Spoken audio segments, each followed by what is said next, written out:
બે મહિના પછી આ પ્રકારનો લેટર જેલમાંથી લખી અને વાયરલ કરવામાં આવ્યો છે।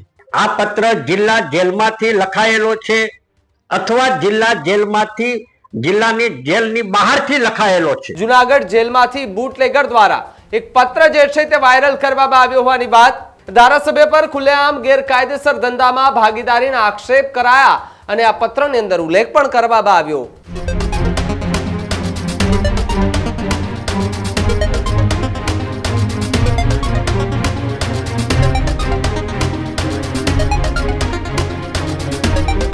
સમાચારોમાં આગળ વાત ગીર સોમનાથ જિલ્લાની કરીએ તો ગીર સોમનાથ જિલ્લાની જેલમાંથી એક પત્ર વાયરલ થાય છે અને આ પત્રની અંદર એક ધારાસભ્યનું નામ સામે આવે અને પછી આખી ચર્ચા જે છે તે ગીર સોમનાથ નહીં પરંતુ આખા ગુજરાતની અંદર ચર્ચાનો વિષય બને છે। જી હા, પત્ર જે વાયરલ થઈ રહ્યો છે, પત્રની અંદર ખૂબ મોટા ખુલાસા થયા છે। ત્યારબાદ ગુજરાતના રાજકારણમાં ખળબળાટ મચાવનારા સમાચાર જે છે તે સામે આવી રહ્યા છે। ઉનાના ધારાસભ્ય પર ગંભીર આક્ષેપો સાથેનો એક પત્ર જે છે તે સોશિયલ મીડિયા પર વાયરલ થયો। જુનાગઢ જેલમાંથી બુટલેગર દ્વારા એક પત્ર જે છે તે વાયરલ કરવામાં આવ્યો હોવાની વાત। દારૂના ધંધાના હિસાબ સ્પષ્ટ કરવાના મામલે આ પત્ર જે છે તે લખવામાં આવ્યો હતો। ધારાસભ્ય પર ખુલ્લેઆમ ગેરકાયદેસર ધંધામાં ભાગીદારીના આક્ષેપ કરાયા અને આ પત્રની અંદર ઉલ્લેખ પણ કરવામાં આવ્યો। ધારાસભ્યના કહેવાથી અને તેમના વિસ્તાર પર ધંધો કર્યો હોવાની વાત બુટલેગરો દ્વારા કરવામાં આવી। દારૂના ધંધામાં ધારાસભ્ય બરાબરના ભાગીદાર હોવાની વાત લેટરમાં છે। આ ધંધામાં ધારાસભ્ય સાથે સનખડા ગામના સરપંચ પણ ભાગીદાર હોવાની વાત એક ખુલાસો થયો છે। ત્યારે દમણથી મંગાવેલા દારૂ આ ધંધાનો હિસાબ એમએલએ સાથે સમજાવવાનો હતો। બુટલેગરના આરોપ બાદ ધારાસભ્ય કાળુ રાઠોડે જવાબ પણ આપ્યો છે અને આરોપોને ફગાવ્યા છે। બુટલેગર દ્વારા લગાવવામાં આવેલા તમામ આરોપો નકાર્યા હોવાની વાત સામે આવી રહી છે। વાયરલ લેટર મામલે કોંગ્રેસના પૂર્વ ધારાસભ્ય પૂંજા વંશે પણ આરોપ જે છે તે લગાવ્યા છે અને કહ્યું છે કે રાજ્ય સરકાર તરફથી તત્કાલ ધોરણે નિષ્પક્ષ તપાસ થવી જોઈએ। જુનાગઢ જેલરે સમગ્ર ઘટના અંગે તપાસના આદેશ આપી દીધા હોવાની પણ માહિતી મળી રહી છે। તો બીજી તરફ જે પત્ર વાયરલ થઈ રહ્યો છે તે અંગે આરોપીઓને બોલાવી હાલ તપાસ કરવામાં આવી રહી છે। આ પત્ર ખરેખર બુટલેગર ભગા ઉકા જાદવે જ લખ્યો હતો? સવાલ એ પણ ઉભો થઈ રહ્યો છે। આવો પત્ર લખવા પાછળનો ઈરાદો શું હોઈ શકે, એક સૌથી મોટો સવાલ। અને સાથે જ આ પત્ર જુનાગઢ જેલમાંથી બહાર કેવી રીતે આવ્યો છે?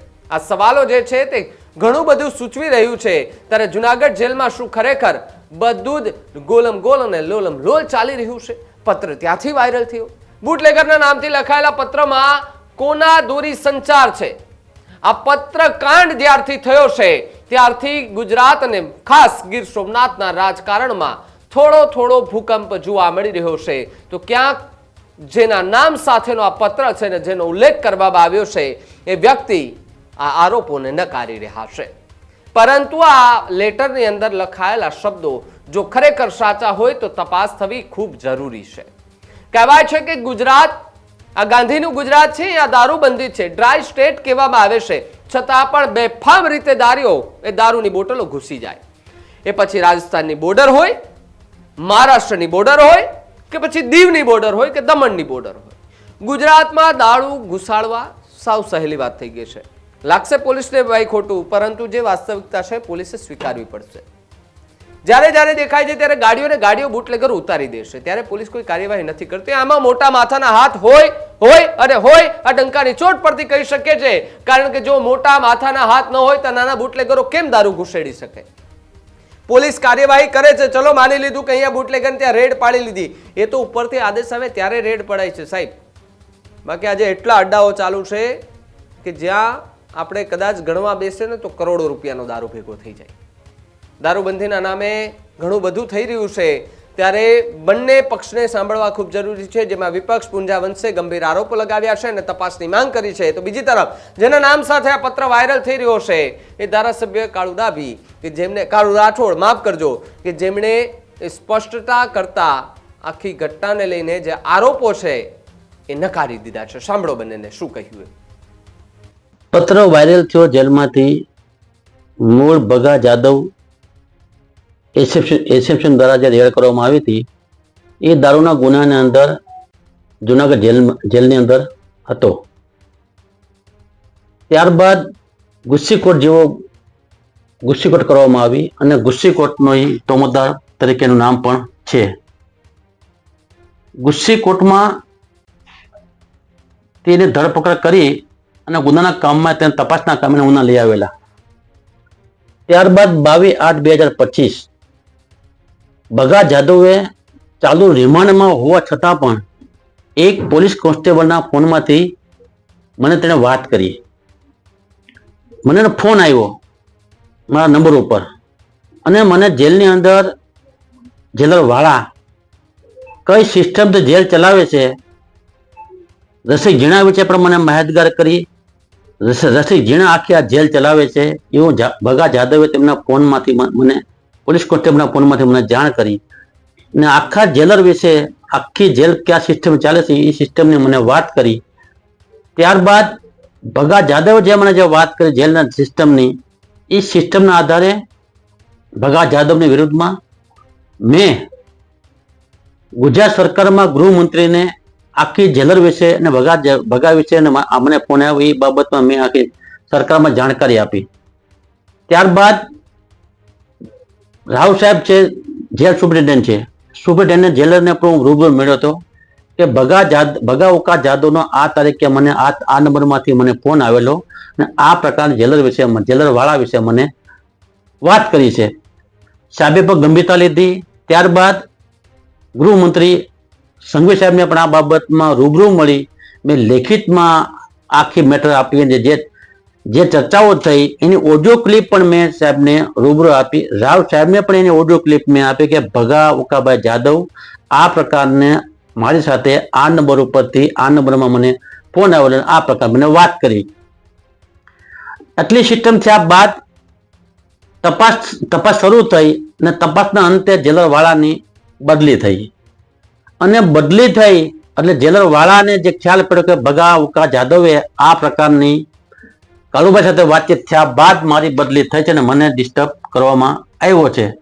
ત્યારબાદ કોઈ કારણોસર ભગા ઉકા જાદવને અને જેલર વાળાની વચ્ચે ક્યાંક જેલની અંદર ક્યાંક કોઈ અનગઢ બનાવ બન્યો હોય અને મેં કરેલી વાત કદાચ ભગા જાદવને ન ગમી હોય એના વિશે મેં મારી વિશે આક્ષેપ કરવામાં આવ્યો છે.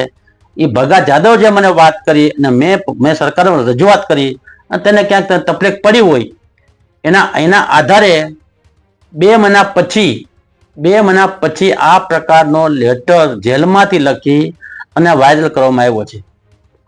પ્રશ્ન એ છે કે લેટર લખ્યો કોણે, લેટર લખાવ્યો કોણે? મારો ખુલ્લો આક્ષેપ છે કે આ એક પોલિટિક દ્રષ્ટિએ એક ખુલ્લો આક્ષેપ કરવામાં આવ્યો છે. કોઈને ઈશારા પત્ર લખવામાં આવ્યો છે અને કોઈને ઈશારા પત્ર વાયરલ કરવામાં આવ્યો છે. આખું ઓડિયો ક્લિપ ભગા જાદવ મારી પાસે જે વાત કરી છે એ 11 થી 12 મિનિટનું એક પોલીસ કોન્સ્ટેબલના ફોનમાંથી ચાલુ રિમાન્ડ દરમિયાન ગુસ્સીકોટનો આરોપી એક ધારાસભ્ય તરીકે મારા ફોનમાંથી મને વાત કરતો હોય તો ક્યાંક ને ક્યાંક આ શંકાની ભૂમિકામાં પણ આવે છે. પણ આ મુજબને આખું 11 મિનિટનું રેકોર્ડિંગ પણ મારી પાસે છે. ભગા જાદવે જે મારી સાથે વાત કરી ત્યારબાદ રાવ સાહેબને મેં લેખિતમાં ફરિયાદ આપી, રૂબરૂ આખી વાત કરી. ત્યાર પછી જેલર વાળાએ 2 દી પછી મને રાતના 11 વાગે મને મારા ફોનમાં જેલર વાળાનો મને ફોન આવેલો તેનું પણ રેકોર્ડિંગ મારી પાસે છે. જેલર વાળાએ જે એક ધારાસભ્ય તરીકે મારી ભેગી વાત ન કરી એના 25 થી 30 મુદ્દાઓની જે ચર્ચા મારી સાથે કરી છે એ જેલર વાળાનું પણ રેકોર્ડિંગ મારી પાસે છે. એ પણ ગૃહમાં આપ્યું છે. અને જે જનપ્રતિનિધિઓની પ્રાથમિક જવાબદારી લોકોની સુખ સુવિધા, શાંતિ, સલામતી અને લોકો નિર્ભય રીતે રહી શકે અને જીવી શકે અને પોતાના કામ ધંધો કરી શકે એ સુનિશ્ચિત કરવાની જવાબદારી ચૂંટાયેલા જનપ્રતિનિધિની હોય છે. ત્યારે તાજેતરમાં જુનાગઢ જેલમાંથી એક પત્ર લખાયેલો અને એ વોટ્સએપ ઉપર વાયરલ થયો. આ મારા મોબાઈલમાં પણ આ પત્ર જે છે એ આવતા અને આ પત્રનો જે અભ્યાસ કરતા જે એમાં વિગત લખી છે એ બહુ અતિ ગંભીર છે.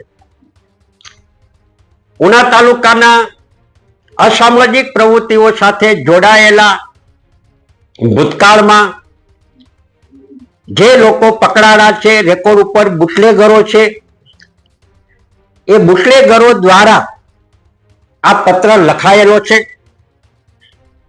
આ પત્રની વિશ્વસનીયતા ની ચકાસણી કરવી પણ આવનારા દિવસોની અંદર બહુ જરૂરી છે. તટસ્થ તપાસ માંગી લે છે. આ પત્ર જિલ્લા જેલમાંથી લખાયેલો છે અથવા જિલ્લાની જેલની બહારથી લખાયેલો છે, પણ પત્ર જે લખાયેલો છે એ ભગુભાઈ ઉકાભાઈ જાદવ રહેવાસી ઉમેશ ના વતની છે અને હાલ જુનાગઢ જેલના જેલ લખી છે. એટલે જેલના રેકોર્ડ ઉપર પણ આ બાબતને તપાસવી જોઈએ. એ એટલા માટે તપાસવી જોઈએ કે પત્રમાં જે હકીકતને જે બાબતો લખી છે એ હકીકત ને સંપૂર્ણપણે સમર્થન મળે એ પ્રકારની પરિસ્થિતિ ઉના અને ગીરગઢડા તાલુકામાં છે. ઉના અને ગીરગઢડા તાલુકામાં અસામાજિક પ્રવૃત્તિઓ કોણ કરે છે? દારૂનો ધંધો કોણ કરે છે? વિદેશી દારૂની હેરાફેરી કોણ કરે છે?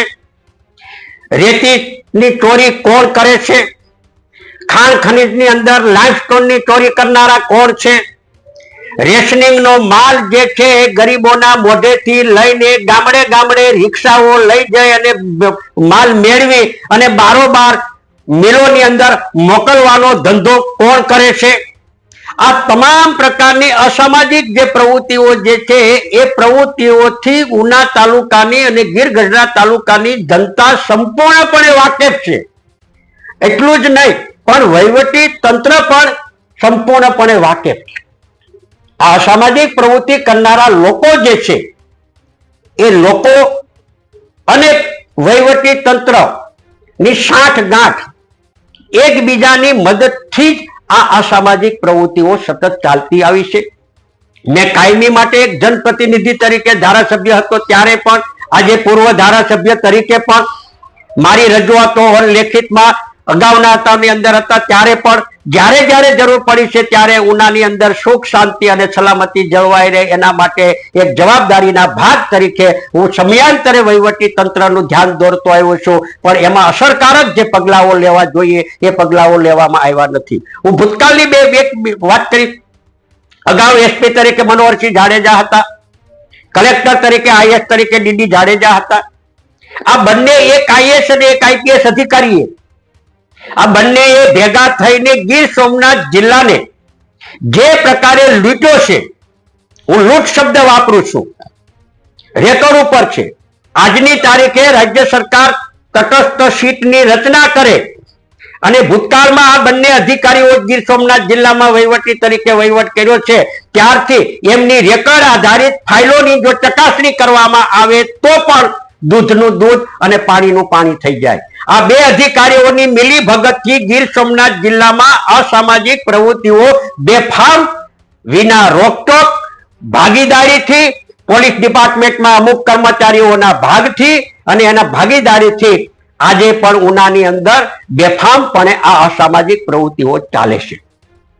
અને એ ચાલે છે ત્યારે આ ભગુભાઈ ઉકાભાઈએ જે કાગળ લખ્યો છે એ ઉનાના ધારાસભ્યના નામે કાગળ લખ્યો છે અને એમાં એમણે કાગળમાં આક્ષેપ કર્યો છે કે આ દારૂના ધંધાની અંદર ઉનાના ધારાસભ્ય પોતે એમાં ભાગીદાર છે અને જે કાંઈ લેતી દેતીનો હિસાબ જે કરવાનો છે એ હિસાબ સંબંધે એમણે પત્ર લખ્યો છે અને મારા કુટુંબીજનોને કોઈ પણને હેરાન કરવામાં ના આવે, જેલમાંથી છૂટી ગયા પછી જે કાંઈ આપણે હિસાબ હશે એ હિસાબ આપણે કરી લેશું, આવી વાત એમણે આ પત્રની અંદર કરી છે.